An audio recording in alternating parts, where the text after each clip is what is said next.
Hello everyone and welcome to my YouTube channel. आज की video में हम करेंगे क्लास 8 की एक्सरसाइज 7.4। 7.4 की टोटल 6 क्वेश्चन दिए गए हैं, तो 6 के 6 क्वेश्चन ही हम इसी वीडियो में सॉल्व करेंगे। क्वेश्चन नंबर 1 से स्टार्ट करते हैं। क्वेश्चन नंबर 1 है हमारा, the cost of a TV set at a showroom is ₹336,500। The sales tax is 8%। Find the bill amount.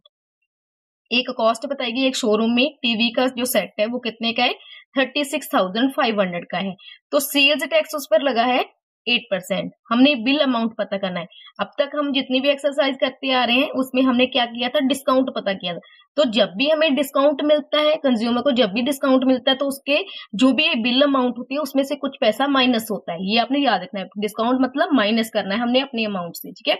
जब भी हमें टैक्स लगता है, कोई भी टैक्स होता है, यहाँ पर सेल्स टैक्स लगेगा, तो सेल्स टैक्स मिलेगा होगा, तो जितनी भी अमाउंट होगी उसमें वो चीज प्लस हो जाएगी। ये आपने याद रखना है।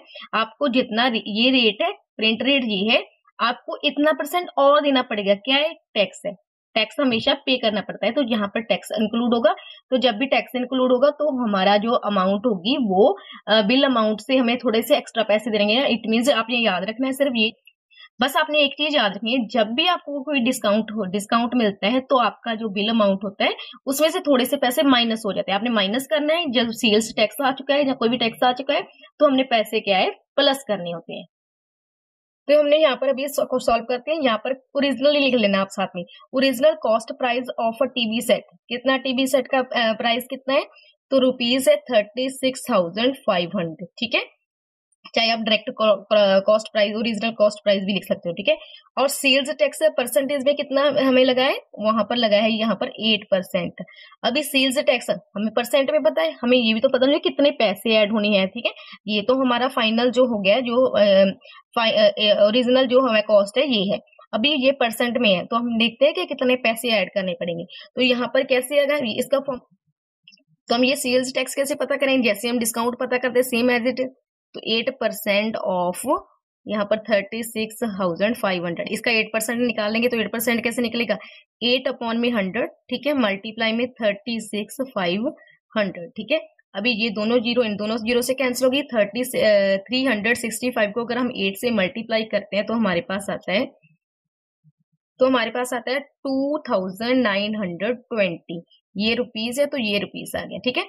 अब हमें पता चलेगा यहाँ पर ओरिजिनल प्राइस ये था, टैक्स इतना लगा है, तो हमें बिल अमाउंट, जो फाइनल बिल अमाउंट होगी वो कितनी होगी, तो यहाँ पर लिखेंगे बिल। तो बिल अमाउंट का लास्ट में जो बिल पे करना है वो कितना फॉर्मूला होता है, original cost price plus sales tax. Discount में क्या था, ठीक है, जो भी मार्केट प्राइस होता था उसमें माइनस कर देते हैं हम डिस्काउंट को, इसको में सेल्स टैक्स हो, ठीक है। तो ओरिजिनल था हमारे पास रुपी, यहाँ पर लिखेंगे 36,500 प्लस 2,920। इन दोनों को करेंगे प्लस। जब हम इनको दोनों को प्लस करते हैं तो हमारे पास आता है रुपीज में 39,420। तो ये फाइनल जो है पे करना पड़ेगा, ठीक है। तो ये हमारा आंसर है। बस इसमें कुछ भी आपने कुछ भी याद नहीं रखना, सिर्फ आपने जब सेल्स टैक्स निकालना है, जैसे हम डिस्काउंट निकालते थे 8%, इसका 8% निकालना है। बस आपने याद रखना है कि सेल्स टैक्स में हम हमेशा उसको प्लस करते हैं ओरिजिनल अमाउंट में। नाउ सेकेंड क्वेश्चन है हमारा, LED TV is available for ₹26,880 including sales tax, ठीक है। इसमें एक एलईडी टीवी है जो क्या है, इतने रुपए का है, जिसमें सेल्स टैक्स ऐड कर दिया गया। इसमें हमने सेल्स टैक्स बाद में निकाला था, इसमें ऐड है, ऑलरेडी ऐड है। If the original cost of LED TV is 24,000 और ओरिजिनल कीमत कितनी है उसकी, 24,000 है। Find the rate of sales tax. हमने ये देखना है कि उस पर कितना जो है सेल टैक्स कितना लगा और कितने % सेल टैक्स लगा, ये देखना है हमने, ठीक है। तो सबसे पहले जो जो चीजें गिवन है वो लिख लेते हैं। तो यहाँ पर देखो, सबसे पहले मैं ये बता दी, यहाँ से आपका आंसर स्टार्ट होता है, ठीक है। सॉल्व हम यहाँ से करना स्टार्ट करते हैं। Cost price of LED TV including sales tax, तो सबसे पहले हमें यही देगा सेल टैक्स में जो यहाँ पर इंक्लूड किया है तो वो कितना है, 26,880 रुपीज, ठीक है। और ओरिजिनल कॉस्ट प्राइस कितना है, वो है हमारे पास 24,000। अब हमने सेल्स टैक्स पता करना है। देखो यहाँ पर जब हम बिल अमाउंट करते थे तो ओरिजिनल कॉस्ट में से हम सेल्स टैक्स प्लस कर देते थे। अगर हमें ये चीज पता करें तो हम क्या करेंगे, ये बिल अमाउंट में से ये वाली चीज माइनस कर देंगे, क्योंकि यहाँ पर ये प्लस हो रही है, यहाँ पर इधर माइनस हो जाएगी। ठीक है, तो हम क्या करेंगे, तो हमें सेल्स टैक्स देखो यहाँ पर ये लास्ट जो अमाउंट कब बनती है, इसमें सेल्स टैक्स इंक्लूड होता है। तो अगर हम इसमें से इसको माइनस कर देंगे तो हमें सेल्स टैक्स पता चल जाएगा। तो हमने यहाँ पर सेल्स टैक्स पता कैसे पता लगेगा, cost price including sales tax जो क्या कितनी है वो 26,880 माइनस कर देंगी ओरिजिनल कॉस्ट प्राइस, तो वो कितना है ₹24,000। ठीक है, तो इसमें से अगर इसको माइनस कर देंगे तो वो हमारे पास आ जाएगा सेल्स टैक्स। अगर इसको माइनस करते हैं तो हमारे पास आता है 2,880 ये रुपीज में, ये हमारे पास आ गया सेल्स टैक्स। अब हमें क्या कहा गया है, find the rate of sales tax. It means हमने परसेंटेज पता करना है कि कितना परसेंट टैक्स लगाता। तो यहाँ पर हम लिखेंगे रेट ऑफ,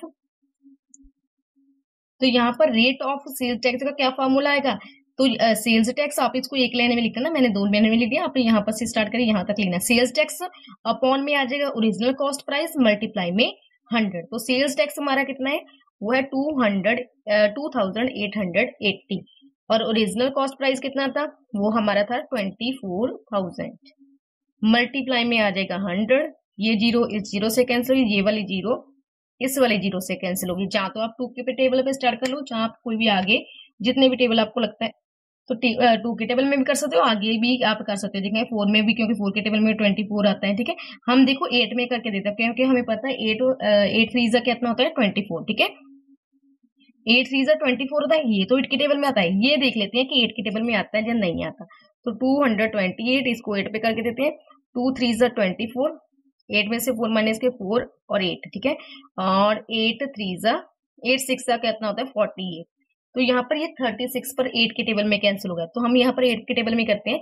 तो 8 3 होता है 24 और 8 36 जो होता है 288। आप करके देखो, 2 के टेबल में स्टार्ट कर सकते हो अगर आपको यहाँ से नहीं करना। ठीक है, यहाँ पर तो यहाँ पर 3 के टेबल में जाएगा, 3 1 3 3 12 36। ठीक है, अभी लास्ट में हमारे पास कुछ भी नहीं रहता, तो क्या है ये वो 12 है, तो 12%। रेट ऑफ सेल्स टैक्स कितना है 12%। हमने यही चीज फाइंड करनी थी, हमने वो चीज फाइंड कर ली। नेक्स्ट है हमारा question number 3, the sales tax rate.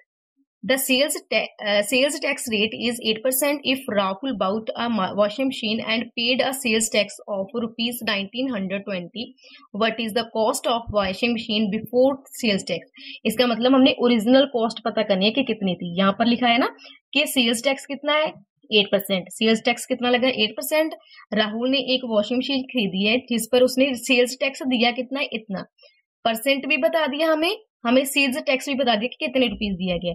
हमने उसकी ओरिजिनल कॉस्ट पता करनी है। तो यहाँ पर सबसे पहले क्या करेंगे, हम सबसे पहले क्या करेंगे, लेट कर लेंगे कि ओरिजिनल कॉस्ट क्या है एक्स है। ठीक है, लेट क्या कर लेंगे कि ओरिजिनल कॉस्ट हमें एक्स दी गई है। तो हम यहाँ पर लिख लेंगे लेट ओरिजिनल कॉस्ट प्राइस हमने एक्स अज्यूम कर लिया है, मतलब मान लो कि वो उसकी कॉस्ट प्राइस कितना एक्स है। सेल्स टैक्स कितना दिया परसेंटेज में हमें 8%। और सेल्स टैक्स कैसे पता करते हैं, हम 8% का क्या कर लेंगे, हम जो भी हमारा रेट होता है उसको हम 8% पता कर लेंगे। तो 8% ऑफ एक्स। इसी तरीके से हम परसेंटेज को फाइंड करते हैं। ठीक है, परसेंटेज से हम जो अमाउंट को फाइंड करते हैं तो 8 अपॉन में 100 आ जाएगा, मल्टीप्लाई में एक्स आ जाएगा। ठीक है, तो हमें पता है यहाँ पर हमें सेल्स टैक्स भी बता दी गई। आप यहाँ पर देखो क्वेश्चन में, ठीक है, and paid a sales tax of rupees 1920। तो हमें ये चीज तो बता दी गई है, कितना है वो 1920। तो इसकी जगह पर हम ये पुट कर लेंगे 1920 इक्वल टू में आ जाएगा। अब 8 को एक्स से मल्टीप्लाई करो। ठीक है, 8x अपॉन में 100। ठीक है, अब हम क्या करेंगे, इसका यहाँ पर यूज करके यहाँ पर x की वैल्यू फाइंड कर लेंगे। तो जगह x की वैल्यू फाइंड कर ली तो हमें ओरिजिनल कॉस्ट प्राइस पता चल जाएगा। अब यहाँ पर देखो 100 क्या है, इसके साथ मल्टीप्लाई डिवाइड हो रहा है, तो इधर जाके जब साइड चेंज करेगा तो क्या करेगा, मल्टीप्लाई हो जाएगा। क्योंकि साइड चेंज होती है तो उसके साइन भी चेंज होते थे सभी वैल्यूज के। अगर वो प्लस में होते तो माइनस में होता है, माइनस का प्लस में, डिवाइड का मल्टीप्लाई में, मल्टीप्लाई का डिवाइड में। यहाँ पर 100 क्या हो रहा है नीचे है, तो इट मीन डिवाइड हो रहा है, इधर जाके क्या हो जाएगा मल्टीप्लाई, इक्वल टू में 8x एज इट इज। यहाँ पर अगर इसको मल्टीप्लाई करते हैं तो यहाँ पर देखो जीरो का पहले पूरी रकम उतार लो, 1 2 2 0 तो 2 0 लगा दो, इक्वल टू में 8x। अभी 8x क्या हो रहा है, 8x के साथ क्या हो रहा है मल्टीप्लाई हो रहे हैं क्योंकि जुड़े हुए आपस में, इट मीन मल्टीप्लाई हो रहे हैं। तो इधर जाएगा जब 8 तो रकम होता है 192,000 और 8 यहाँ पर क्या हो रहा है, मल्टीप्लाई हो रहा है, इधर जाके डिवाइड हो जाएगा इक्वल टू में x। ठीक है, अभी हम यहाँ पर 8 को क्या करेंगे, डिवाइड करते हैं, यहाँ पर डिवाइड करके देते हैं 192,000 आ जाएगी और ये जाएगा 8 पर। तो 8 तो हम यहाँ पे इसको करते हैं, ठीक है, 8 2 16, 19 में से 9 में से 6 माइनस के 3, ये 2 नीचे उधर, 8 4 32। अब यहाँ पर नेक्स्ट हमारे पास ये 3 जीरो आती है तो हम यहाँ पर 3 जीरो लगा लेंगे क्योंकि ये वाला पूरा पूरा कैंसिल हो गया तो इट मीन जीरो का ऐड कर लेंगे। तो 8 1 8, 8 पर ये कितने पर कैंसिल होगा, 24,000 पर। तो x की वैल्यू क्या आ गई हमारे पास, 24,000। ठीक है, तो यहाँ पर हम लिख देंगे, तो लास्ट में आपने इस तरीके से लेना है, the cost of washing machine before sales tax is equal to ₹24,000। ठीक है, यहीं से आपने ये वाली सारी लाइन पिक कर लेनी है, the cost of washing machine वाली। ठीक है, तो यहाँ पर एक्स की वैल्यू यहाँ फिल करके आपने इस तरीके से मेंशन कर देना है। नेक्स्ट है हमारा question number 4, Seema bought a box of biscuits for ₹904 which includes a sale tax of 13%। What is the price of biscuit box without sale rate. ठीक है, इस क्वेश्चन में क्या कहा गया कि सीमा ने एक बॉक्स ऑफ बिस्किट का एक बॉक्स खरीदा है, कितना का, 904 में, जिसमें सेल्स टैक्स इंक्लूड है। सेल टैक्स कितना है, 13% सेल्स टैक्स लगा है। ठीक है, नंबर नहीं, प्राइस रेट नहीं बताया कितना है, मतलब यहाँ पर हमें रुपीज में नहीं बताया, हमें परसेंट में बता दिया कि सेल टैक्स इतना इंक्लूड है। What is the price of biscuits box without sale tax. अगर ये 30% निकाल दिया जाए तो इसका जो बिस्किट का जो बॉक्स ऑफ बिस्किट है वो कितने रुपीज का, हमने ये पता करना है, मतलब ओरिजिनल प्राइस रेट हमने पता करना है। ठीक है, तो यहाँ पर जो अगर हमने ओरिजिनल, जब भी आपको ओरिजिनल प्राइस रेट की बात हो रही है कि ओरिजिनल पता करना, तो आप उसको पहले लेट कर लो क्योंकि हमें उसकी आगे भी जरूरत पड़ती है। तो यहाँ पर लेट कर लेंगे, तो यहाँ पर मैंने उतार दिया लेट ओरिजिनल प्राइस रेट कितना है, प्राइस कॉस्ट कितनी है ओरिजिनल, तो वो हमने लेट कर ली, एक्स है वो, और cost price of box of biscuit including sale tax कितना है, वो है। ठीक है, और सेल्स टैक्स कितना लगा है, तो सेल्स टैक्स हमें परसेंटेज में लिखा है, तो यहाँ पर सेल्स टैक्स परसेंट में लिख देंगे, तो वो है हमारे पास 13%। ठीक है, 13% है। अब हमने सेल्स टैक्स पता करना है, तो सेल्स टैक्स कैसे पता करते हैं, तो सेम एज इट इज, जब हमें परसेंट दिया जाता है तो हम क्या करेंगे, 13% निकाल लेंगे कॉस्ट प्राइस का जो ओरिजिनल होती है। ठीक है, तो ओरिजिनल का हमने कॉस्ट प्राइस निकालेंगे, यहाँ पर कैसे करेंगे, 13/100 मल्टीप्लाई में एक्स। अब ये 13x के साथ क्या हो जाएगा, मल्टीप्लाई 13x/100।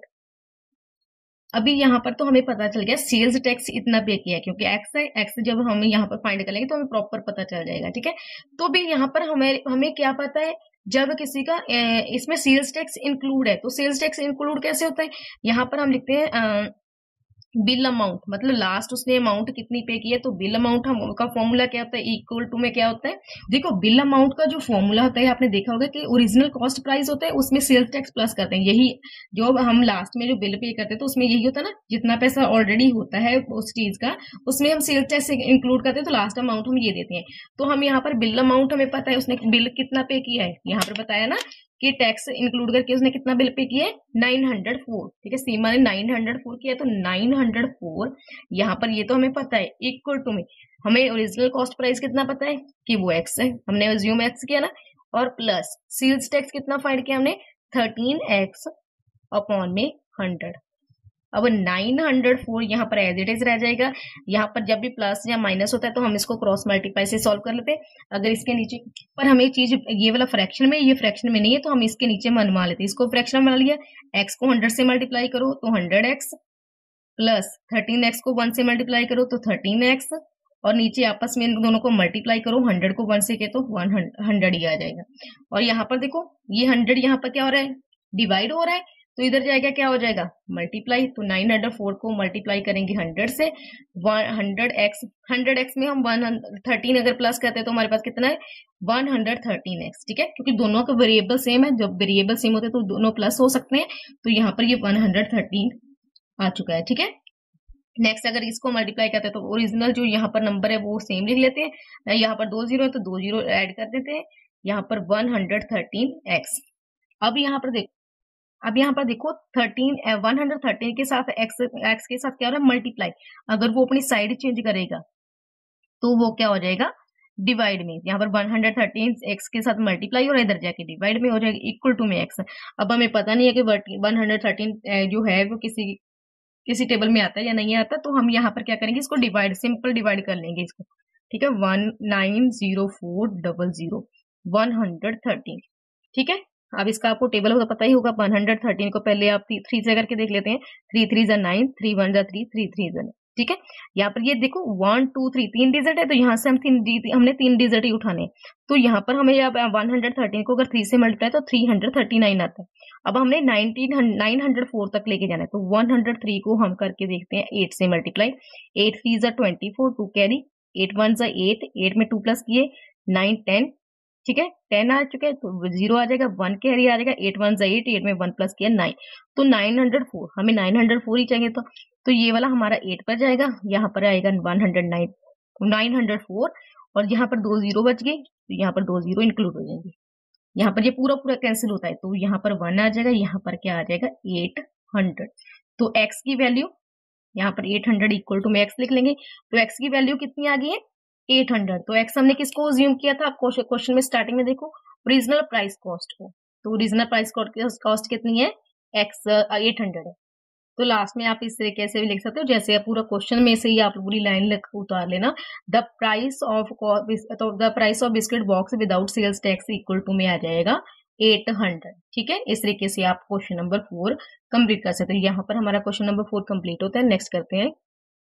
नेक्स्ट है हमारा question number 5, the cost of pair of shoes at a shop is ₹440, the sales tax is 5%, find the bill amount, ठीक है। एक पेयर ऑफ शूज का जो जोड़ी है वो एक शॉप में कितने रुपीज की देती है, इतने रुपीज की मिली है, ठीक है, उसकी कॉस्ट इतनी है, सेल्स टैक्स उस पर 5% लगा है, हमने बिल बताना है कितना है, ठीक है। जैसे हमने फर्स्ट क्वेश्चन किया सेम एज करना है, तो ओरिजिनल यहाँ पर देखो ओरिजिनल ये बताया गया है हमें, ठीक है, 5% लगा, हमने पॉइंट कितना पड़ा, तो original cost price of pair of shoes कितना है, तो 440 रुपीज, 5% है। अगर ये परसेंट में पता है रुपीज में कितना डिस्काउंट होगा, तो 5% हम पता कर लेंगे 440 का, तो यहाँ पर 5/100 मल्टीप्लाई में 440, ये वाला जीरो इस जीरो से कैंसिल हो गया, 5 1 जा 5, 5 2 जा 10, यहाँ पर 244 के टेबल में कैंसिल हो सकता है, 2 के टेबल में 44 कैंसिल होता है, 2 1 जा 2, 222 जा कितना होता है 44, तो ₹22 क्या है उस पर टैक्स लग गया। जब टैक्स लगता है तो इसमें ये वाली अमाउंट क्या हो जाएगी, जुड़ जाएगी, ठीक है। तो यहाँ पर हम लिखेंगे, तो बिल अमाउंट कैसे पता चलेगा, cost price, original cost price में हम सेल्स टैक्स को प्लस कर देंगे, तो ओरिजिनल है हमारे पास ₹440 और प्लस कर देंगे सेल्स टैक्स हमारे पास 22, 440 में हम अगर 22 प्लस करते हैं तो ये आता है 462, ये हमारा आंसर है। बिल हम फाइनल में कितना पे करना पड़ेगा 462। यहाँ पर हमारा क्वेश्चन नंबर 5 कंप्लीट होता है। नेक्स्ट है हमारा question number 6, multiple choice question, तो एमसीक्यूज दिएंगे जो हमारी नेक्स्ट पेज पे है। तो क्वेश्चन नंबर 1, पार्ट नंबर 1 है हमारा, sales tax on an item 5% with marked price 220। एक आइटम है जिस पर ये मार्क किया हुआ है, वो चीज इतने रुपीज की है, उस पर 5% टैक्स लग गया है, तो हमने कितने रुपीज उसको सेल्स टैक्स लगाए यहाँ पर। तो यहाँ पर देखो हम क्या करेंगे, 5% पता कर लेंगे 200 का, तो 200 का 5% कैसे पता लेंगे, 5/100 मल्टीप्लाई में आ जाएगा 200, ये जीरो इस जीरो से कैंसिल हो जाएगी, और ये 5 पर 5 2 जा 10, तो यहाँ पर 5 2 जा 10, ठीक है। तो 10 रुपीज क्या आएगा, वो सेल्स प्राइस होगा, ठीक है। सेल्स टैक्स 10 रुपीज क्या होगा, सेल्स टैक्स होगा, तो यहाँ पर 10 रुपीज मतलब बी ऑप्शन हमारा करेक्ट है। नेक्स्ट है second part, if sales tax of 15% is levied on shoes marked at 2000 rupees, find the final price after adding sales tax, ठीक है। अगर यहाँ पर कहा गया है कि मार्क प्राइस 200 है, 200 पर अगर 15% सेल्स टैक्स लिया गया एक शूज पर, ठीक है ना, तो हमने फाइनल प्राइस बताना है कि कितना सेल्स टैक्स लगकर उसको कितना पे करना पड़ेगा, जो भी वो शूज खरीदेगा उसको कितना पे करना पड़ेगा। तो यहाँ पर हमें पता है कि 2000 पर सेल्स टैक्स लग रहा है, ठीक है। तो यहाँ पर हम देखिए 2000 15% पता करेंगे पहले सेल्स टैक्स का, ठीक है। यहाँ पर 2000 का 15% पता करेंगे तो 15/100 और 2000, ठीक है, 2 जीरो इन जीरो से कैंसिल होगी। 15 को अगर 20 से मल्टीप्लाई करते हैं, 15 को अगर हम 20 से मल्टीप्लाई करते हैं तो ये हमारा आता है 300। अब यहाँ पर देखो 200 पहले ही जो प्राइस जो मेंशन था वो ही इतना प्राइस था शूज का, और 300 उनको टैक्स लग गया, तो कितना टोटल पे करना पड़ेगा? तो पे करना पड़ेगा उसको ओरिजिनल प्राइस प्लस क्या होगा, सेल्स टैक्स। तो 300 और प्लस करने पड़ेंगे, तो ये टोटल इनको करते हैं तो 2300 आ जाएगा। तो 23 हमारा सी ऑप्शन है, तो ये वाला हमारा करेक्ट है। नेक्स्ट है, अब नेक्स्ट है हमारा question number third. A book after adding sales tax at 10% is sold for ₹165। एक बुक है जिस पर सेल्स टैक्स कितना है, 10% लगा है, और वो कितने की बिकी है, 165। मतलब ये वाला प्राइस क्या है, आफ्टर है, इसमें ऐड है ये 10% भी। What was its price before adding sales tax. हमने प्राइस बताना है जो सेल्स टैक्स विदाउट एडिंग, मतलब ओरिजिनल प्राइस बताना है हमने कैसा होगा। तो इसको हम पहले नोटबुक पर सॉल्व करते हैं। तो यहाँ पर देखो लेट कर लेते हैं, ओरिजिनल कॉस्ट प्राइस हम लेट कर लेते हैं, वो कितनी है, वो एक्स है, ठीक है। और cost price adding sales tax में कितना था, 165। तो यहाँ पर हम लिखते हैं 165, और सेल्स टैक्स कितना लगा था, आप अकॉर्डिंग देखो 10%, तो ये 10%। अभी हमने सेल्स टैक्स पता करना है, ये तो परसेंटेज में था, अब हमने टैक्स पता करना है, तो क्या होगा, 10% ऑफ एक्स, क्योंकि ओरिजिनल प्राइस पर ही हमारा टैक्स लगता है, ठीक है। तो हमेशा जो टैक्स प्राइस होता है ओरिजिनल प्राइस पर ही लगता है जो, ठीक है। और डिस्काउंट भी हमें जब मिलता है वो मार्क प्राइस पर मिलता है, जो ओरिजिनल मार्क प्राइस होता है, ठीक है। तो 10%, 10/100 मल्टीप्लाई में एक्स, तो ये 10 को एक्स से मल्टीप्लाई करेंगे तो 10x/100, ये चीज हो चुकी है। अब वो जो है उसमें पे कितना किया है, ये वाला टैक्स पे किया है बुक का। तो यहाँ पर हमें ये निकालते कैसे, तो बिल अमाउंट, हमारी लास्ट बिल अमाउंट क्या थी, तो ये बिल अमाउंट हमें मिलता कैसे, तो बिल अमाउंट में मिलता है ओरिजिनल कॉस्ट प्राइस में हम सेल्स टैक्स को प्लस करते हैं तब मिलता है। तो बिल अमाउंट हमें पता है, तो वो कितनी है, 165। यहाँ पर लिखते हैं ओरिजिनल कॉस्ट प्राइस कितना है, वो हमने एक्स एज्यूम किया है, और सेल्स प्राइस कितना है, तो सेल्स टैक्स कितना है, सेल्स टैक्स हमने ये यहाँ पॉइंट किया है, वो है 10x/100। अब 165 एज इट इज यहीं आ जाएगा। ये वाला हमें प्लस या माइनस होता है जब हमें इस तरीके से फ्रैक्शन में नंबर दिए जाते हैं, तो हम इसको क्रॉस मल्टीप्लाई के साथ करते हैं। यहाँ पर ये यहाँ फ्रैक्शन में है, ये फ्रैक्शन में नहीं, तो यहाँ पर हम अपॉन में 1 ले लेंगे। 100 को x से किया तो 100x आ जाएगा, प्लस 10x को 1 से किया तो 10x, ठीक है। अपॉन में नीचे वाली वैल्यूज को आपस में मल्टीप्लाई किया तो 100 ही आ जाएगा। अब यहाँ पर देखो 100 यहाँ पर मल्टीप्लाई हो रहा है, ठीक है, सॉरी डिवाइड हो रहा है, इसमें से नीचे है तो डिवाइड हो रहा है, इधर जाके जाएगा तो क्या हो जाएगा, वो मल्टीप्लाई हो जाएगा, ठीक है।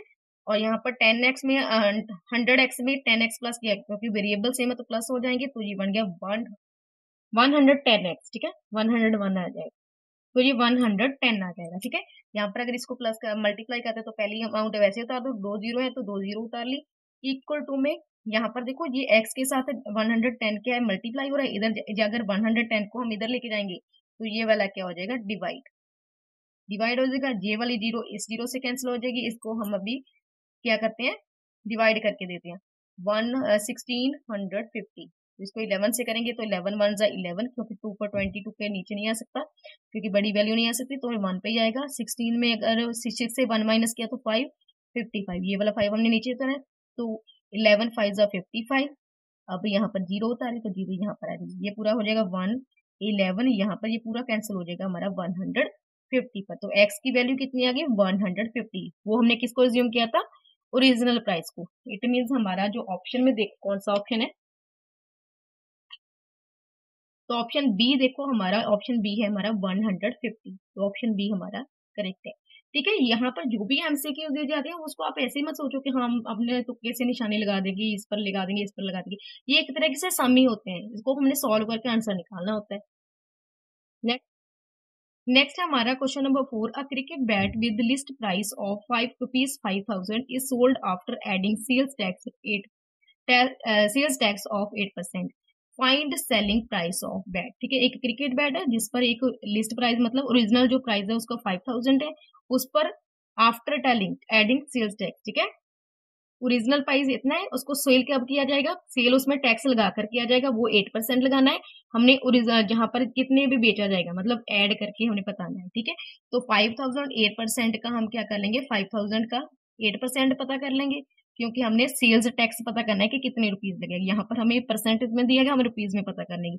तो 8/100 मल्टीप्लाई में 5,000, ये दोनों जीरो, इन दोनों जीरो से कैंसिल होगी। 8 को अगर 50 से मल्टीप्लाई कर देते हैं, 8 5 जा कितना होता है 40, तो 400।